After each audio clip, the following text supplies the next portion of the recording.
नमस्कार, ग्लोबल न्यूजमा स्वागत छ। म सुदर्शन आचार्य।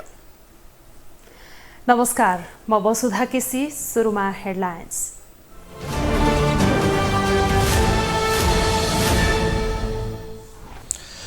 जनसरोकारका महत्त्वपूर्ण मुद्दालाई थाती राख्दै दल र सरकार राष्ट्रपति चयनमै अल्झिए। प्रतिनिधि सभाका बैठक पनि शून्य र विशेष समयमै सीमित। अदालतले जन्मकैदको सजाय सुनाएका समेतलाई सरकारद्वारा आम माफी, अपराधीको उन्मुक्तिले दण्डहीनता बढ्ने भन्दै चौतर्फी आलोचना।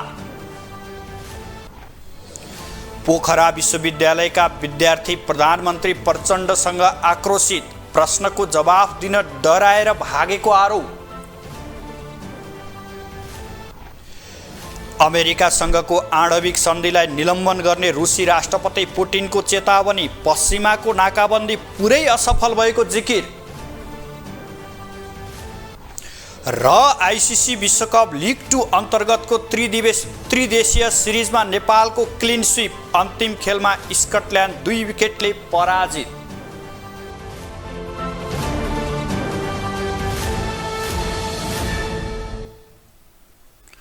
ग्लोबल न्यूज अब विस्तारमा। मुलुक आर्थिक हिसाबले जर्जर अवस्थामा छ। किसान र व्यवसायी सडकमा आन्दोलित छन्, तर सरकार र दलहरू भने राष्ट्रपतिको कुर्सीमा आँखा घुमाइरहेका छन्। वर्तमान मुलुकको अवस्थाको बारेमा सरकार र त्यसको नेतृत्व गर्नुभएका प्रधानमन्त्री बेखबर जस्तै देखिनुहुन्छ, तर सेरोमोनियल राष्ट्रपति चयनमा भने उहाँको सक्रियता निकै छ। किन यति धेरै महत्त्व पाइरहेको छ त राष्ट्रपति पदले, र किन ओझेलमा पारिँदैछ मुलुकको अर्थतन्त्र, किसान र व्यवसायीका मुद्दा? काम कुरो एकातिर, कुम्लो बोकी ठिमीतिर यो नेपाली उखानसँगै मिलेको छ वर्तमान नेपाली राजनीति र सरकारको भूमिका। अर्थतन्त्र जर्जर अवस्थामा पुगेको छ। बजारमा पैसा दौडेको छैन। बैंक र वित्तीय संस्थाहरूको चर्को ब्याज दरले ऋण लिन सक्ने अवस्था पनि छैन। किसानहरूले उत्पादन गरेको वस्तुले बजार पाउँदैन। भारतीय बजारको बोलबाला छ। किसानदेखि व्यापारी र नागरिकहरू सडकमा रोइकराई गरिरहेका छन्, तर सरकार मौन छ, दलहरू बोल्दैनन्। बेरोजगारीले सीमा नागिसकेको छ।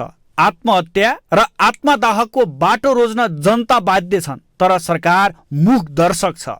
यसो भन्दै गर्दा सरकार सक्रिय छैन भन्ने होइन, र दलहरूको भूमिका र दौडधुप पनि छैन भन्ने होइन। उनीहरू त निकै सक्रिय छन्, तर सत्ता समीकरण र राष्ट्रपति आफ्नो पोल्टोमा पार्ने दाउमा। यही विषयलाई चरितार्थ गर्न खोजिएको हो माथिको उखानले। सरकारको नेतृत्व गरेका प्रधानमन्त्री प्रचण्डले आफू कुर्सीमा पुगे लगत्तै भनेका थिए, मलाई सभा समारोहमा नबोलाउनुस्, मेरा लागि काम गरेर देखाउने मौका हो यो। तर आजभोलि उनी सबैभन्दा बढी सार्वजनिक कार्यक्रममै भेटिन्छन्, र त्योभन्दा अझै बढी बालकोटमा। यावत मुद्दा र अवस्थाले आक्रान्त मुलुकमा जनताका आवाज सुन्ने संसद पनि आरोप प्रत्यारोपमै बितेको देखिन्छ। जनजीविकाका सवाल भन्दा पनि घोचपेचका सवालले प्राथमिकता पाउँछ, जसले गर्दा नागरिकता विधेयक, सम्पत्ति शुद्धिकरण, सत्य निरूपण तथा मेलमिलापदेखि लिएर अन्य महत्त्वपूर्ण विधेयकहरूले पार पाउन सकेका छैनन् भने सांसदहरू पनि कामविहीन अवस्थामा छन्। सत्ताको नेतृत्व सम्हालेको माओवादी केन्द्रका नेताहरू भने यो कुरा सहज रूपमा स्वीकार गर्न तयार देखिँदैनन्। देश र जनताका साथै वर्तमान अर्थतन्त्रको बारेमा सरकार बेखबर नभएको, तर राष्ट्रपति छनौट र यसको विषयले बढी चर्चा पाइरहेको माओवादी नेता महेश्वर जङ्गहत राज बताउँछन्। राष्ट्रपति सामान्यतः त्यो कार्यकारी पद होइन, तर देशको सर्वोच्च पद हो, र त्यो गणतन्त्रको सर्वोच्च पद हो र गणतन्त्रको प्रतीक पनि हो। र कार्यकारी होइन, दैनिक शासन प्रशासन राष्ट्रपतिले सञ्चालन गर्दैन, तर देशका सम्पूर्ण चिजहरू राष्ट्रपतिबाटै अनुमोदन हुनुपर्छ। हामीले यो कुरा बुझ्नुपर्छ। सरकारको बजेट राष्ट्रपतिबाट स्वीकृत हुन्छ। सबै विधेयकहरू जब संसदले पास गर्छ त्यो राष्ट्रपतिबाटै अनुमोदन हुन्छ। मोहर लाग्नुपर्छ, स्वीकृत हुनुपर्छ। त्यसैले यो सबै प्रक्रिया भएको हुनाले राष्ट्रपति फेरि सामान्यतः त्यो कार्यकारीको हिसाबले मात्रै नभएर त्यो देशको महत्त्वपूर्ण संवैधानिक पद हो र देशको सबभन्दा सर्वोच्च पद भएको हुनाले अहिले त्यो सर्वोच्च पदको सन्दर्भमा जुन छलफल भइरहेछ, अहिले भएको छलफल बहुत स्वाभाविक छ। तर यसमा पटक्कै सहमत छैनन् नेपाली काङ्ग्रेसका नेता गुरुराज घिमिरे। सत्ता स्वार्थमा रमाएका दलका शीर्ष नेता र अहिले राष्ट्रपतिमा भएको लिगलिगे दौडले यसको पुष्टि गर्ने भन्दै उनले दलहरूमा अवसरवाद हावी भएको जिकिर गर्छन्। दलहरूको असफलताकै कारण सडकमा अनेक समूहहरू जन्मिन थालेको भन्दै जनताको मुद्दाका साथै वर्तमान मुलुकको अर्थतन्त्रका बारेमा सरकार र दलका शीर्ष नेता गम्भीर नहुने हो भने देश अझै भड्खालोमा फस्ने घिमिरेको बुझाइ छ। सङ्कटको डिलमा हामीले सम्हालिएनौँ भने, हामीले सम्हाल्ने अग्रसरता देखाएनौँ भने, नेता बिउजिएनन् भने, राज्य सञ्चालनको तौर तरिका बदलिएन भने, जस्तो अहिले चाहिँ जुन तपाईँले परिदृश्यको अहिले चित्रण गर्नुभयो नि मुलुकको परिदृश्यको, त्यसैलाई मैले थपेँ। यी परिदृश्यहरू चाहिँ हामीले चाहिँ बन्द गर्नु पर्यो। चौतर्फी रूपमा समस्याका चाङ र जनदबावमा पनि सरकार मौन हुनुलाई कसरी हेर्ने? के सत्ता र शक्ति प्राप्तिलाई मात्रै उपलब्धि मान्ने हो भने जनताका समस्या र वर्तमान आर्थिक अवस्थाको बारेमा कसले बुझ्ने? राष्ट्रपति पदमा जति महत्त्व दिएर जनताका सवाल र अहिलेको अवस्थाका बारेमा छलफल चलाउन किन नसक्ने? सेरोमोनियल राष्ट्रपतिमा यति धेरै रियाल चुहाउने वर्तमान ठुला मानिएका दल, उनीहरूका शीर्ष नेता र सरकार नै लाग्ने अवस्था आउनुको पछाडिको स्वार्थ कसको, कस्तो र के? त्यसैले जर्जर बन्दै गएको अर्थतन्त्र, किसान र बेरोजगारका बारेमा सर्वदलीय बैठकदेखि संसद लगायत विज्ञहरूको राय सुझावका साथै किसानसँग बहस र सहकार्य गर्दै समाधानको बाटोमा लाग्नुको विकल्प छैन। यसका लागि प्रचण्ड सरकारले तत्कालै कदम चालोस्, नत्र मुलुक थप भयावहको अवस्थामा पुग्न सक्दछ। ग्लोबल टेलिभिजन एचडीका लागि सुदर्शन आचार्यको रिपोर्ट। सरकारले संसदको कामलाई प्राथमिकता नदिँदा यस पटकको हिउँदे अधिवेशन शून्य र विशेष समयमै सकिने देखिएको छ। सरकारले बिजनेस नदिँदा संसदले राम्रोसँग काम गर्न नसकेको गुनासो सांसदहरूले गरिरहेका छन्। वर्तमान संसद प्राविधिक कुरामा अल्झिँदा संसदीय अन्य गतिविधिहरू हुन सकेका छैनन्। संसद सचिवालयका प्रवक्ता एकराम गिरीले अघिल्लो प्रतिनिधि सभापछि निष्क्रिय भएका विधेयकहरूलाई पुनः दर्ता गर्ने गरी सरकारले हाल कुनै पनि विधेयक नल्याएको बताउनुभयो। उहाँले अघिल्लो प्रतिनिधि सभाको कार्यकाल सकिएपछि 27वटा विधेयक निष्क्रिय भएका मध्ये सम्पत्ति शुद्धिकरण तथा व्यावसायिक वातावरण प्रवर्धन सम्बन्धी केही ऐन संशोधन गर्न बनेको विधेयक दर्ता भए पनि अन्य कुनै पनि विधेयकहरू सरकारको संसद सचिवालयमा दर्ता नगराएको बताउनुभयो। उहाँले हालसम्म प्रतिनिधि सभामा 4वटा विधेयक र राष्ट्रिय सभामा 9वटा विधेयक विचाराधीन अवस्थामा रहेको समेत उल्लेख गर्नुभयो। तिनीसँग रहेका विधेयकहरूमा चाहिँ सम्पत्ति शुद्धिकरण, मनी लाउन्डरिङ निवारण तथा व्यावसायिक वातावरण प्रवर्धन सम्बन्धी केही ऐनलाई संशोधन गर्न बनेको विधेयक छ भने राष्ट्रिय सभाबाट प्रतिनिधि सभामा सन्देशसहित 3टा विधेयक प्राप्त भएका थिए। अनुगमन तथा मूल्याङ्कन विधेयक 2076, त्यसै गरेर अभिलेख संरक्षण पहिलो संशोधन विधेयक 2077, खाद्य स्वच्छता तथा गुणस्तर विधेयक 2077 विधेयक चाहिँ सन्देशसहित प्राप्त भएको छ प्रतिनिधि सभामा। यता नेपाली काङ्ग्रेसबाट प्रतिनिधि सभा सदस्य एवं पार्टी प्रवक्ता डाक्टर प्रकाश शरण महतले सरकारले संसदलाई बिजनेस दिन नसकेको बताउनुभयो। उहाँले सरकारले संसद कहिलेसम्म चल्ने हो भन्ने सुनिश्चितता दिन नसकेको, सांसदहरूले संसदमा आएका विधेयकहरूमा ध्यान दिन नसकिरहेको समेत उल्लेख गर्नुभयो। संसदमा पनि यो अनौपचारिक अन्तर्क्रियाको क्रममा उठाइरहेका छौँ कि यो एक दिन संसद बस्ने, खासै बिजनेस नहुने अनि सांसद सदस्यहरू चाहिँ आवत जावत गरिरहनु पर्ने यो परिस्थिति चाहिँ ठिक होइन। सरकारले एउटा निश्चित अवधिसम्म यी विधेयकमा, यी विषयवस्तुहरूमा संसदमा चाहिँ सघन रूपमा छलफल हुन्छ, निरन्तर रूपमा छलफल हुन्छ। ती कामहरू चाहिँ नसकेसम्म चाहिँ छलफल हुन्छ। भन्ने सुनिश्चितता भयो भने सम्पूर्ण प्रतिनिधि सभा सांसद साथीहरूको ध्यान पनि त्यतातिर सम्पूर्ण रूपमा केन्द्रित हुन्छ। सांसद डाक्टर महतले सरकारले संसदलाई बिजनेस दिन नसक्दा संसदीय उपलब्धि धेरै हुन नसकेको बताउनुभयो। वैशाख अन्तिम साताबाट बजेट अधिवेशन सुरु हुने हुँदा आगामी चैतभरको समय अघिल्लो कार्यकालमा निष्क्रिय भएका विधेयक जगाएर प्रक्रिया अघि बढाउन समय अपर्याप्त हुने पनि उहाँको भनाइ छ। अब पालो ग्लोबल भोइसको।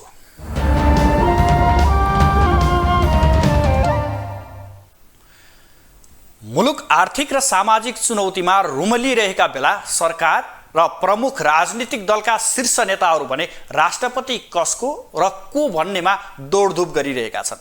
देशको अर्थतन्त्र उकास्नेदेखि लिएर जनताका मुद्दा समाधानमा लाग्नुभन्दा कार्यकारी भूमिका विहीन राष्ट्रपति पदमा सरकारदेखि दलका शीर्ष नेताहरूले अस्वाभाविक दौडधुप गरिरहेका हुन्। यसै सन्दर्भमा रहेर ग्लोबल भोइसमा आज हामीले सर्वसाधारणलाई सोधेका छौँ, सेरोमोनियल राष्ट्रपति चयनका लागि सरकारदेखि प्रमुख दलका नेताहरूले यति धेरै चासो देखाउनुलाई कसरी लिनुहुन्छ? आज जनताको मुद्दामा केन्द्रित हुनुपर्ने, जनताका समस्याहरू के छन्, जनबोलीहरू के छन्, जनआवाजहरू के छन्, ती विषयमा चाहिँ आज राजनीतिक दलहरू मुख्यतया केन्द्रित हुनुपर्ने हैन। तर अहिले कस्तो छ भने यो बिचमा अब राष्ट्रपति कसलाई बनाउने के गर्ने भन्ने प्रक्रियामा त लाग्नै पर्यो। त्यसको अलावा त्यो सँगसँगै देशको मुद्दामा, जनताको मुद्दामा के छ माग, त्यो माग चाहिँ सम्बोधन गर्न चाहिँ लाग्नुपर्छ। जनताका समस्या भन्दा पनि नेताले कसो छ भने जनतामुखी राजनीति कम गरेका छन्। राजनीतिकीय जो नेतामुखी राजनीति छ त्यो धेरै छ। राष्ट्रपति मात्रै हेरेका छन्, जसले प्रधानमन्त्री पायो, गृहमन्त्री, रक्षा मन्त्री सबै पायो नि त। आखिर हुन त केही सक्दैन। भोलि राष्ट्रपति आए पनि देशका जो किसान वर्गका छन्, पिछडिएका वर्गका छन्, जनजाति वर्गका छन्, महिलाका छन्, जो अपाङ्ग यस्ता दुर्गम क्षेत्रका छन्, यी समस्या त देशमा कहिल्यै पनि आउने होइनन् र यी समस्याको समाधान पनि हुँदैन जस्तो मलाई लाग्छ। राष्ट्रपति पदलाई चाहिँ एउटा पार्टीको अथवा एउटा व्यक्तिको रबर स्ट्याम्प बनाउने चाहिँ प्रयास योभन्दा अगाडि भएको छ हैन। एकपटक हैन, दुईपटक हैन, पटकसम्म चाहिँ भएको छ हैन। त्यस कारणले गर्दाखेरि यो विषय साह्रै नै गम्भीर विषय हो। किनभने राष्ट्रपति पद चाहिँ यदि निष्पक्ष हुन सकेन भने, राष्ट्रपति पद चाहिँ यदि संविधानप्रति वफादार हुन सकेन भने त्यसले देशमा चाहिँ अन्ततगत्ता निम्त्याउने भनेको संवैधानिक सङ्कट र देशमा चाहिँ एउटा सङ्क्रमणकाल निम्त्याउन सक्छ। त्यसकारण राजनीतिक दलहरूले आफ्नो दलको मान्छे मात्रै बनाउने भन्दा पनि ठिक छ, आफ्नो दलबाट उम्मेदवारी दिन सकिन्छ, तर त्यसमा पनि अलिकति कम विवादित, अलिकति निष्पक्ष, अलिकति संविधानको बारेमा ज्ञान भएको व्यक्तित्व को हुनसक्छ, त्यसलाई चाहिँ अघि बढाउनुपर्छ भन्ने मेरो राय छ। हाम्रो जस्तो यो एउटा डेमोक्रेटिक नेसनमा राष्ट्रपतिको धेरै ठुलो भूमिका र महत्त्व रहेको छ। किनभनेपछि कुनै पनि बिलहरूलाई पास गर्नको लागि अन्तिममा चाहिने भनेको एउटा राष्ट्रपतिको एउटा स्ट्याम्प हो। त्यसकारण कुनै पनि पार्टीले आफ्नो प्रभुत्व अथवा हामीले रिसेन्टली के देख्यौँ भन्दाखेरि शेरबहादुर देउवा अथवा नेपाली काङ्ग्रेसले पारित गरेको एउटा बिललाई राष्ट्रपतिले 2 पटकसम्म रिजेक्ट गरिदिनु भयो। त्यसकारणले चाहिँ एउटा राष्ट्रपतिको जुन क्रिएट छ त्यो पोलिटिकल इन्स्टेबिलिटी क्रिएट गर्न होस् अथवा पोलिटिक्समा आफ्नो दबदबा राख्नको लागि होस्, त्यसको लागि चाहिँ एउटा राष्ट्रपतिको धेरै माग र डिमान्ड बढिरहेको छ। जनताले खान नपाएको स्थिति छ, देश गरिबीको भुमरीमा चपेटामा परिरहेको छ हैन। त्यसपछि गएर विभिन्न कृषकहरू चाहिँ अब कोही मूल्य नपाएर, कोही उत्पादन कम भएर सडकमा आएको अवस्था छ। त्यसो भएको हुँदाखेरि नेताहरूले चाहिँ त्यतातिर पनि ध्यान दिनुपर्छ भन्ने चाहिँ मान्यता राख्छु म चाहिँ। राष्ट्रपति त सबभन्दा बढी जनवादी र राष्ट्रवादी हुनुपर्छ। एउटा राष्ट्रको अभिभावक सबैभन्दा बढी राष्ट्रलाई र जनतालाई माया गर्ने खालको हुनुपर्छ। कार्यपालिका, न्यायपालिका, व्यवस्थापिका सबै अङ्गहरू र अङ्गसँग सम्बन्धित सम्पूर्ण संयन्त्रहरू चाहिँ बलियो बनाउनुपर्छ। किनभने यो बनाउनु नै राष्ट्र बलियो बनाउनु हो। अब जनजीविकाको सन्दर्भमा के हो भन्नुहुन्छ भने हाम्रो आर्थिक उपार्जनको कुराहरूलाई ल्याएर, उत्पादनको कुराहरूलाई लिएर र देशमा स्वदेशी उत्पादनलाई बढाउने, निर्यातलाई बढाउने र आयातलाई घटाउने कुराहरूमा चाहिँ अर्थ मन्त्रालयले पनि चासो दिनुपर्छ र राज्यको यो सरकारले पनि चासो दिनुपर्छ भन्ने मलाई लाग्छ। अहिले नेपालको राजनीति राष्ट्रपति चुनावकै वरिपरि घुमिरहेको छ। मुलुकका निकयौं मुद्दा छाडेर सबै राजनीतिक दलका शीर्ष नेताहरू राष्ट्रपति चुनावमै केन्द्रित छन्। नेपालको संविधानले आलङ्कारिक राष्ट्रपतिको परिकल्पना गरेको छ, तर दलहरूको स्वाभाविक चासोले भने राष्ट्रपतिलाई कार्यकारीको रूपमा समेत हेर्न थालिएको छ। नेपालको संविधान 2072 अनुसार राष्ट्रपतिको जिम्मेवारी भनेको संघीय संसद र मन्त्री परिषदले पठाएका विधेयकलाई कानून सम्बद्ध प्रमाणीकरण गर्ने हो। त्यसका अलावा राष्ट्र अध्यक्षको भूमिकामा रहेर राष्ट्रको अभिभावकत्व ग्रहण गर्नु हो। तर पछिल्लो समय नेपाली राजनीतिमा राष्ट्रपति पदलाई मुलुकको कार्यकारी प्रधानमन्त्री भन्दा पनि बढी चासोपूर्वक हेर्न थालिएको छ। राष्ट्रपतिको निर्वाचन नजिकिएसँगै सबै राजनीतिक दलहरूले आफ्नो आफ्नो दलको राष्ट्रपति बनाउन जस्तोसुकै मूल्य चुकाउन तयार देखिएका छन्। प्रधानमन्त्री पुष्पकमल दाहाल, एमाले अध्यक्ष केपी शर्मा ओली र काङ्ग्रेस सभापति शेरबहादुर देउबा आफ्नो दलबाट राष्ट्रपति बनाउन हरसम्भव लागि परेका छन्। संविधानले मुलुकको कार्यकारी अधिकार प्रधानमन्त्रीले दिएको भए पनि नेताहरूले संवैधानिक राष्ट्रपतिलाई कार्यकारी राष्ट्रपतिकै जसरी लिइरहेको देखिएको छ। आखिर किन आफू अनुकूल राष्ट्रपति बनाउन लागि परेका छन् शीर्ष नेताहरू?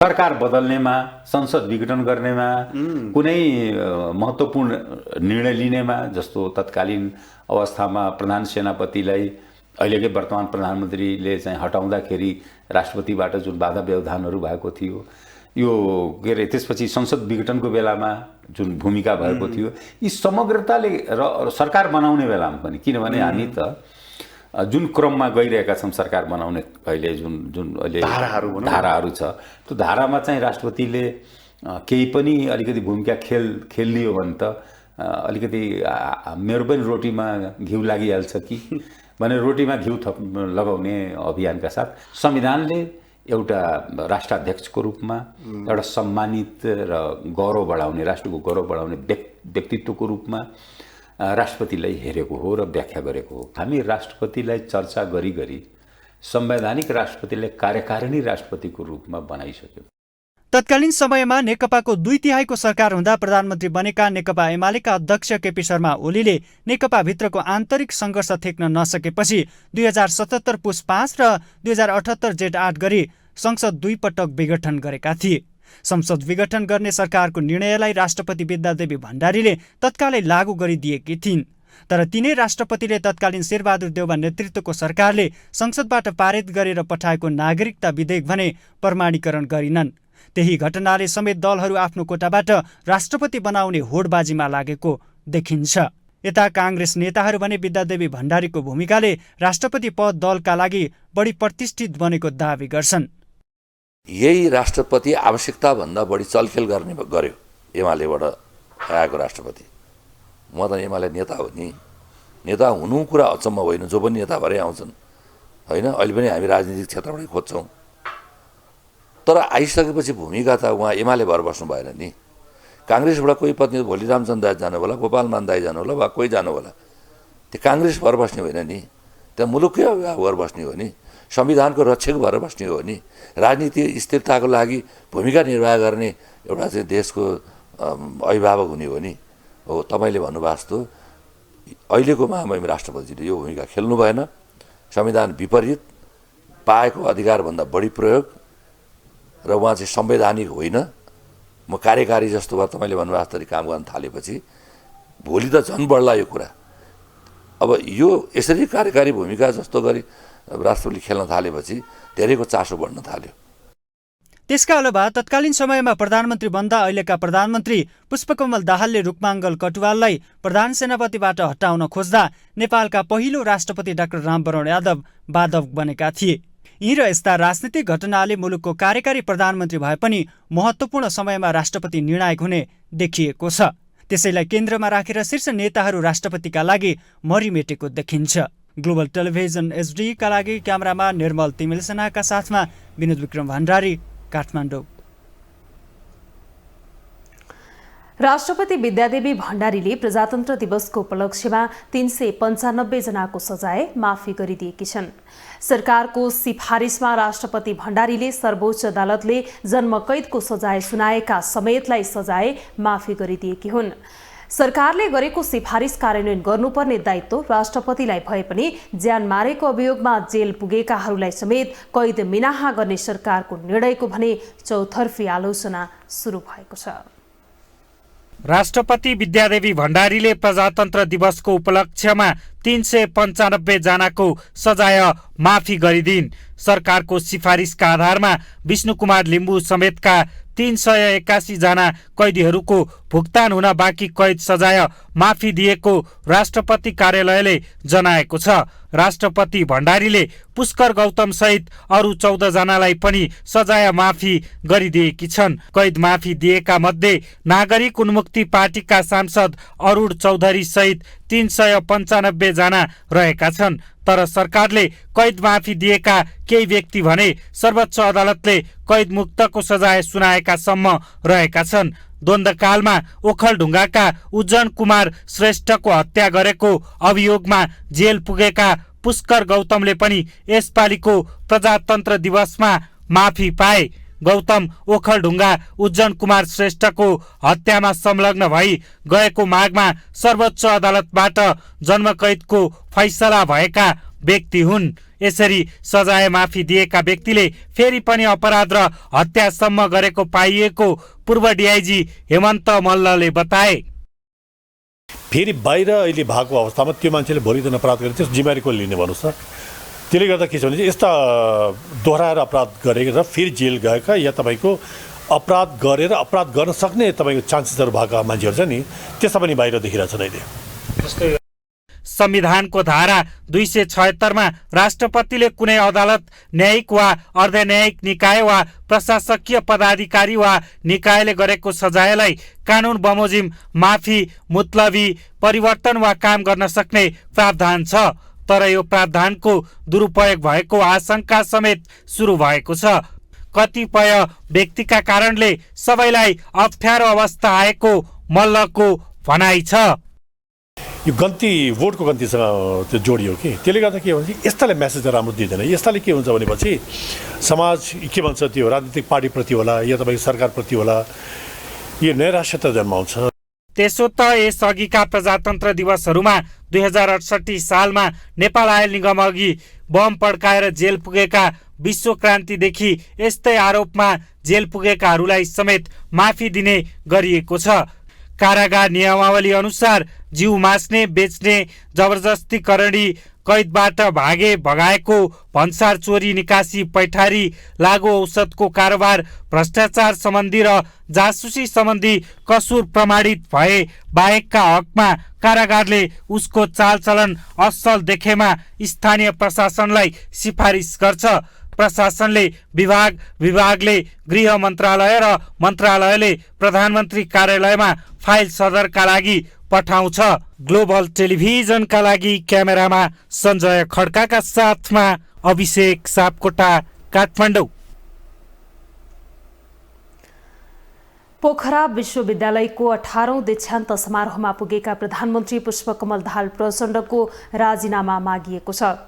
समारोहलाई सम्बोधन गर्न र विद्यार्थीलाई दीक्षित गर्न पुग्नुभएका प्रधानमन्त्री प्रचण्डलाई तिनै विद्यार्थीले जिज्ञासा राख्न चाहेका थिए, तर त्यसबाट भाग्न खोजेको भन्दै राजीनामा मागिएको हो। भाग्ने हो भने राजीनामा चाहियो। म कुनै पार्टीमा पनि एफिलिएट छैन।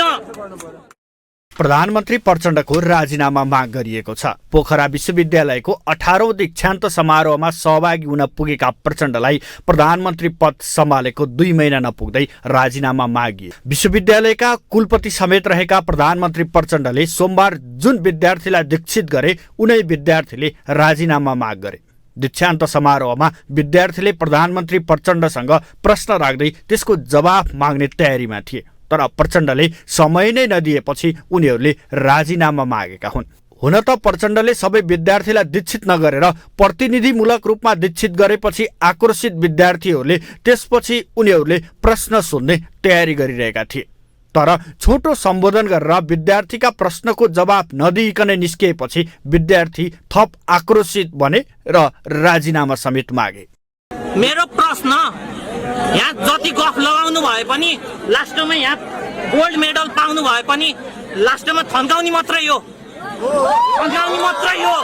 मेरो दाइले पनि पढेर गोल्ड मेडल पाएर पनि अहिले थन्काएर बस्नु भएको छ होइन? त्यो भनेर हुँदैन। जनताको उत्तर दिन नसक्ने हो भने किन प्रधानमन्त्री हुने हो?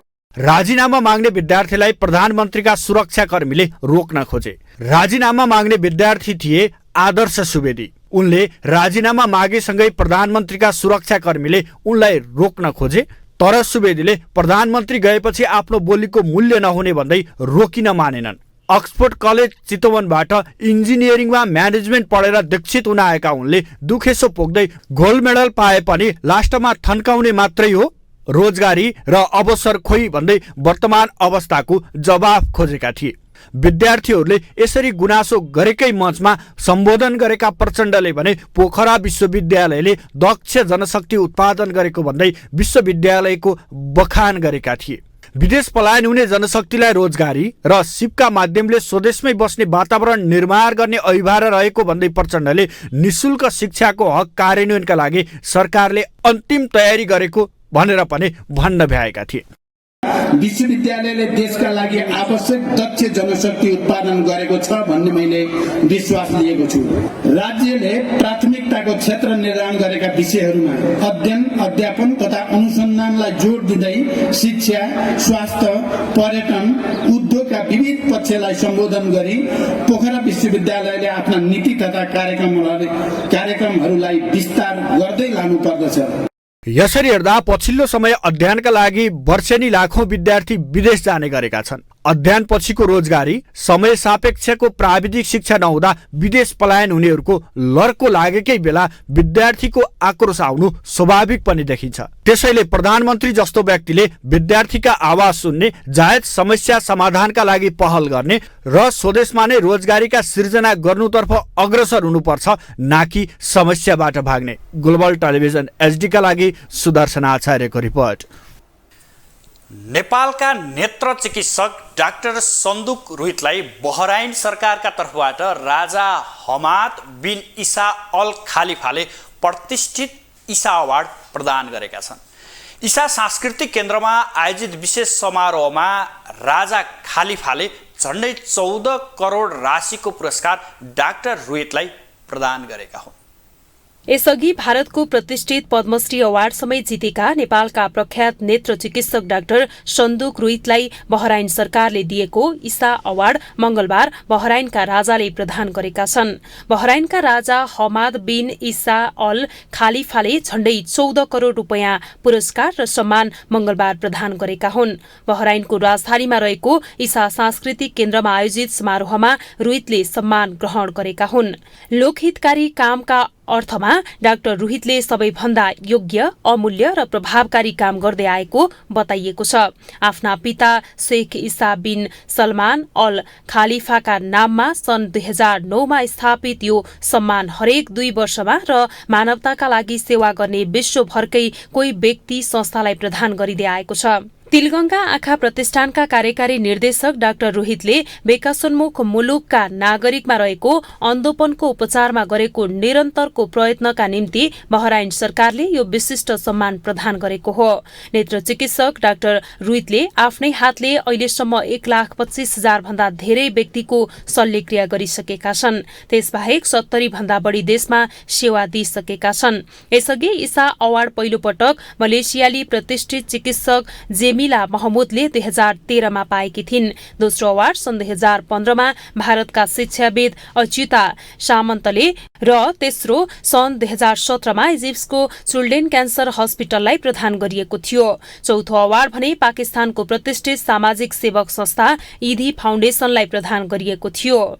रुइतले आँखा उपचारमा सस्तो मूल्यको इन्ट्रा एल्कुलर लेन्स सिङ्गो विश्वलाई दिएका छन्। रुइतकै प्रयास अनुसार इन्ट्रा एन्कुलर लेन्सको मूल्य $3मा उत्पादन सम्भव भएको छ। 1 दशक अघि सम्म यो लेन्सको मूल्य $150 सम्म पर्थ्यो। नेपालमै उत्पादित करिब 60 लाख इन्ट्रा एल्कुलर लेन्स विश्वभर वितरण भइसकेको छ। फागुन 12 गतेबाट सुरु हुने राष्ट्रिय लोक तथा दोहोरी गीत प्रतिष्ठानको 8औं महाधिवेशनको सम्पूर्ण तयारी पूरा भएको छ। धादिङको धादिङ बेसीमा फागुन 12 गतेदेखि 14 गतेसम्म हुने अधिवेशनको सम्पूर्ण तयारी पूरा भएको प्रतिष्ठानले जानकारी गराएको हो। काठमाडौँमा पत्रकार सम्मेलन गर्दै प्रतिष्ठानका अध्यक्ष रमेश विजीले 3 दिनसम्म चल्ने अधिवेशनको सम्पूर्ण तयारी पूरा भएको जानकारी दिँदै सबै कलाकारहरूलाई मिलाएर लैजाने प्रयास भइरहेको समेत बताउनुभयो। र केही साथीहरूका गुनासाहरू आइरहेका पनि छन्, आइरहन्छन्। म सुन्छु, स्वीकार्छु र आजसम्म जे जति भएको छ यो संस्थालाई मैले हृदयदेखि आफ्नो आत्माले छानेको विधा संस्था भएको हुनाले मलाई यो संस्थाभित्रबाट पाएका खुसीहरूले कतिचोटि अत्यन्तै पुलकित बनाएको छ, कतिचोटि फेरि धेरैचोटि मन हृदय टुक्रा टुक्रा पनि भएको छ। विविध कारणहरूले, विविध कुराहरूले ती कुराहरू भविष्यमा फेरि आफ्नै किसिमले गुनगुनाउन पाइएछ भने गीत मार्फत, कलम चलाउन पाइएछ भने पुस्तक मार्फत अवश्य यहाँहरू सामु प्रस्तुत हुनेछु। प्रतिष्ठान 22 वर्ष अघि स्थापना भएको थियो। प्रतिष्ठानमा हाल 23,322 जना साधारण सदस्य, 2,773 आजीवन सदस्य र 26 जना मानार्थ सदस्यहरू रहेका छन्। अब इकोनोमिक न्यूज।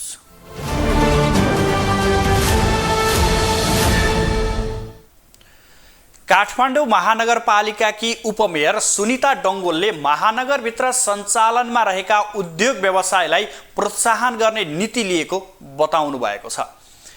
मङ्गलबार ग्रिल तथा स्टिल व्यवसायी सङ्घ काठमाडौँको 7औं वार्षिक साधारण सभामा बोल्दै उपमेयर डङ्गोलले यस्तो बताउनु भएको हो। उहाँले महानगरले व्यवसायलाई प्रोत्साहन गर्नका लागि व्यवसायीहरूले आफ्नो व्यवसाय व्यवस्थित बनाउन जरुरी रहेको उल्लेख गर्नुभयो। उहाँले महानगरभित्र व्यापार व्यवसाय गर्ने धेरैले अनौपचारिक रूपमा गरिरहेको भन्दै औपचारिक दायरामा आउनका लागि व्यवसाय दर्ता गर्न आग्रह समेत गर्नुभयो। व्यवसायीहरूलाई प्रोत्साहन गर्ने उद्देश्य रहेको छ र यो प्रोत्साहन गर्ने क्रममा यहाँहरू सबैजनाले आफ्नो व्यवसायलाई व्यवस्थित बनाउन पनि उत्तिकै नै जरुरी पनि छ। र व्यवस्थित कसरी हुन्छ भन्दा सबैभन्दा सुरुमा भनेको तपाईँहरू सबैजनाले व्यवसाय गरिरहनु भएको छ, कतिले अनौपचारिक रूपमा व्यवसाय गरिरहनु भएको छ, औपचारिक दायराभित्र आइसक्नु भएको छैन। र यही फोरमबाट यहाँहरूलाई पनि अनुरोध गर्न चाहन्छु कि यदि तपाईँहरूले महानगरभित्र पनि यदि दर्ता गर्नुभएको छैन भने यो औपचारिक दायराभित्र आउनु हुन पनि अनुरोध गर्न चाहन्छु। त्यस्तै ग्रिल तथा स्टिल व्यवसायी महासङ्घका अध्यक्ष मोहन कटुवालले अत्यावश्यक सेवा दिँदै आए पनि राज्य र उपभोक्ताबाट उपेक्षित भएको बताउनुभयो। उहाँले राज्य र उपभोक्ताबाट उपेक्षित हुनुको प्रमुख कारण सरकारको अदूरदर्शी नीति रहेको दाबी गर्नुभयो। उहाँले ग्रिल तथा स्टिल व्यवसायीहरू आफैले स्टिल व्यवसायलाई उचित सम्मान दिन नसकिएको समेत उल्लेख गर्नुभयो। 60 अरबभन्दा बढीको मेटल फेब्रिकेटिङ गरेर सेवा प्रदान गर्दै आइरहेको छ। अहिले महासङ्घले देशको 67 जिल्लामा आफ्नो सञ्जाल विस्तार गरिसकेको छ। यसरी अति आवश्यक सेवा प्रदान गर्ने व्यवसाय हुँदाहुँदै पनि हामी राज्यबाट उपेक्षित छौँ अनि उपभोक्ताबाट पनि हामी उपेक्षित छौँ। यसको प्रमुख कारण राज्यको अदूरदर्शी नीति नियम हो भने आधा अंश चाहिँ तपाईँ हामी पनि हौँ। उहाँले नेतृत्व तहमा रहेका उद्योगी व्यवसायीहरूले अनुशासन पालना गर्न आवश्यक रहेको बताउनुभयो। उहाँले अनुशासन नै विकासको मूल जड भएको समेत उल्लेख गर्नुभयो।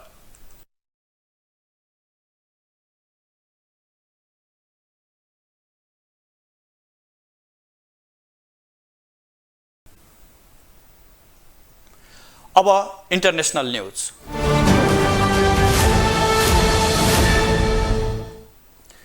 रुसका राष्ट्रपति भ्लादिमिर पुटिनले अमेरिकासँग गरेको स्टन्ट नामक आणविक हतियार सन्धि निलम्बन गरिएको बताएका छन्। मङ्गलबार देशको संसदको माथिल्लो सदन फेडरल एम्बलीलाई सम्बोधन गर्दै पुटिनले आणविक हतियारको विस्तारमा रोक लगाउने उक्त सन्धिलाई अस्थायी निलम्बन गरेको जानकारी दिए। अमेरिकाले आणविक हतियार परीक्षण गरेमा रुसले पनि गर्ने पुटिनको भनाइ छ। तर रुस उक्त सन्धिबाट पुरै फिर्ता चाहिँ नभएको समेत उनले अभिव्यक्ति दिएका छन्। न्यू स्टार्ट सन्धिमा रुस र अमेरिकाले सन् 2010 मा हस्ताक्षर गरेका थिए। उक्त सन्धिले दुवै देशलाई लामो दूरीको आणविक वारहेड राख्न पाउने सङ्ख्या तथा आणविक हतियार बोक्न सक्ने क्षेप्यास्त्रको उपभोगलाई सीमित गरेको थियो। यसैगरी पुटिनले सम्बोधनका क्रममा आफ्नो देश विरुद्ध पश्चिमाले लगाएको प्रतिबन्ध विफल भएको दाबी समेत गरेका छन्। रुसी जनतालाई पीडामा पार्नका लागि पश्चिमाले लगाएको प्रतिबन्ध सफल नभएको, उल्टो अन्तर्राष्ट्रिय कारोबारमा रुसी मुद्रा रुबलको सेयर बढेको उनको भनाइ थियो। पश्चिमाले युद्ध भड्काएको आरोप पुटिनले लगाउन भ्याएका छन्। युद्ध मार्फत अमेरिका र उसका साझेदारहरूले सीमाहीन शक्ति आर्जन गर्न खोजेको उनको दाबी छ।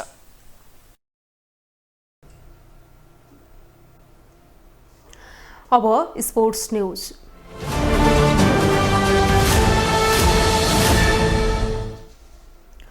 आईसीसी विश्वकप लिग 2 अन्तर्गतको त्रिदेशीय एक दिवसीय अन्तर्राष्ट्रिय सिरिजमा नेपालले लगातार चौथो जित निकालेको छ।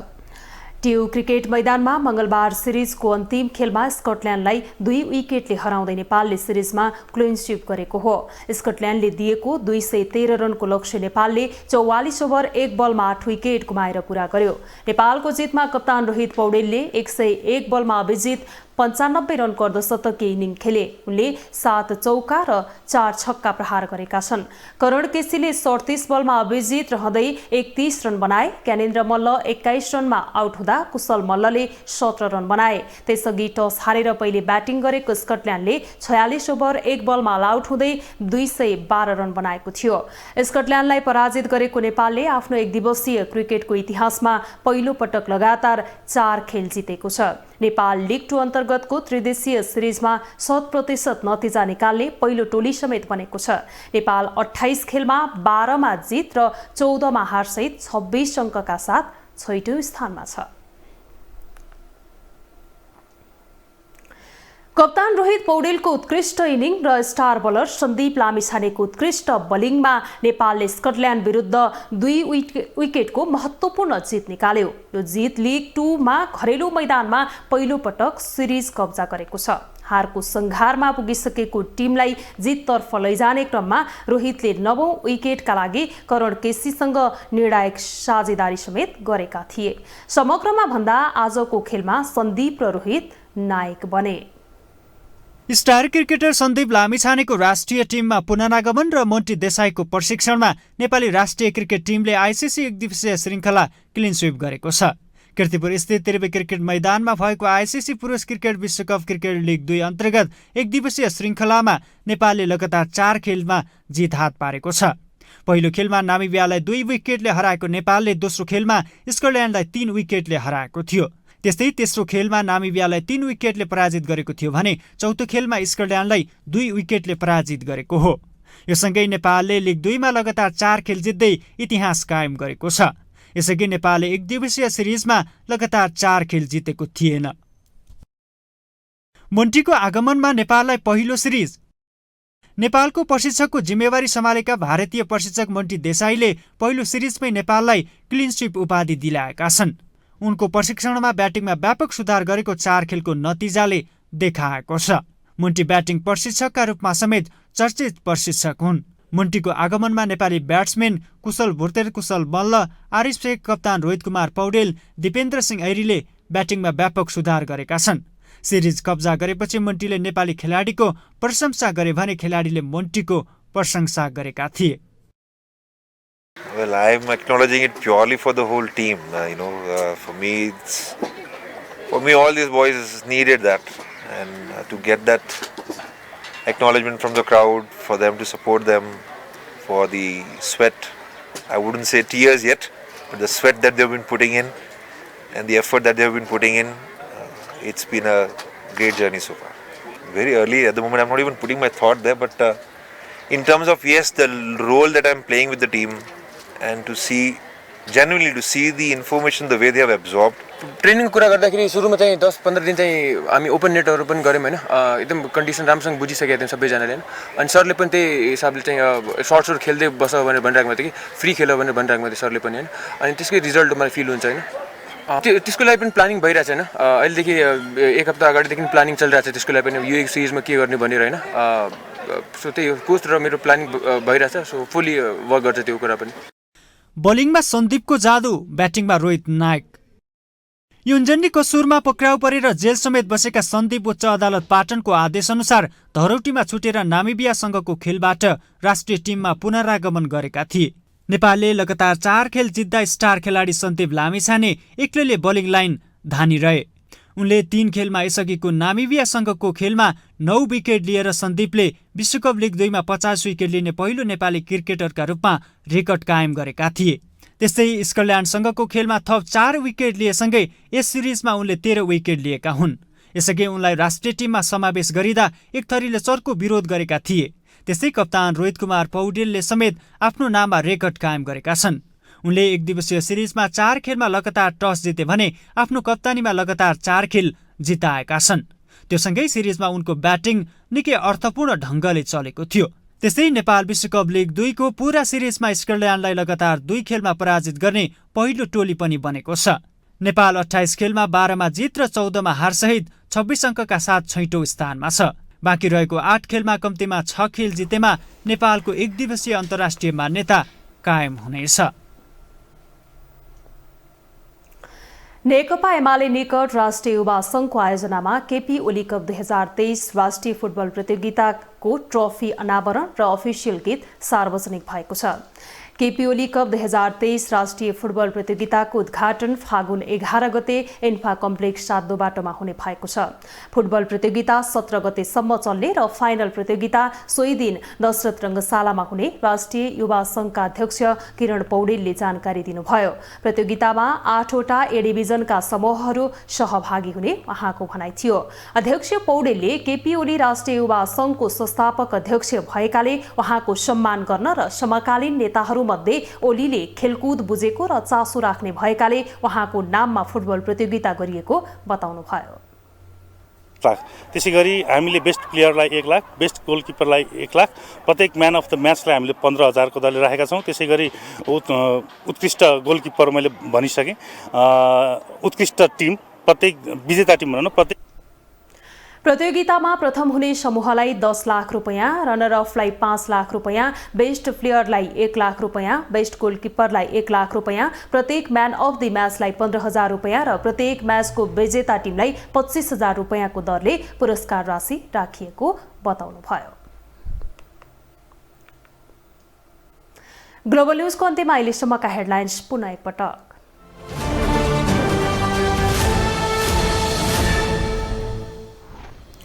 जनसरोकारका महत्त्वपूर्ण मुद्दालाई थाती राख्दै दल र सरकार राष्ट्रपति चयनमै अल्झिए। प्रतिनिधि सभामा बैठक पनि शून्य र विशेष समयमै सीमित। अदालतले जन्मकैदको सजाय सुनाएका समेतलाई सरकारद्वारा आम माफी, अपराधीको मुक्तिले दण्डता बढ्ने भन्दै चौतर्फी आलोचना। पोखरा विश्वविद्यालयका विद्यार्थी प्रधानमन्त्री प्रचण्डसँग आक्रोशित, प्रश्नको जवाफ दिन डराएर भागेको आरोप।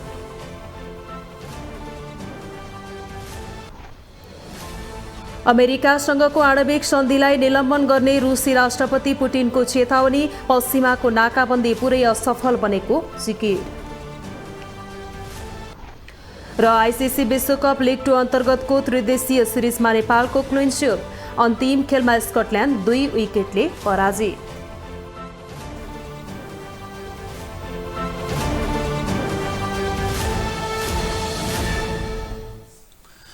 ग्लोबल न्यूज अहिलेलाई यति नै। ग्लोबल टेलिभिजन तपाईँ फेसबुक तथा युट्युबमा पनि प्रत्यक्ष हेर्न सक्नुहुनेछ। ग्लोबल टेलिभिजन हेर्दै रहनुहोला। नमस्कार।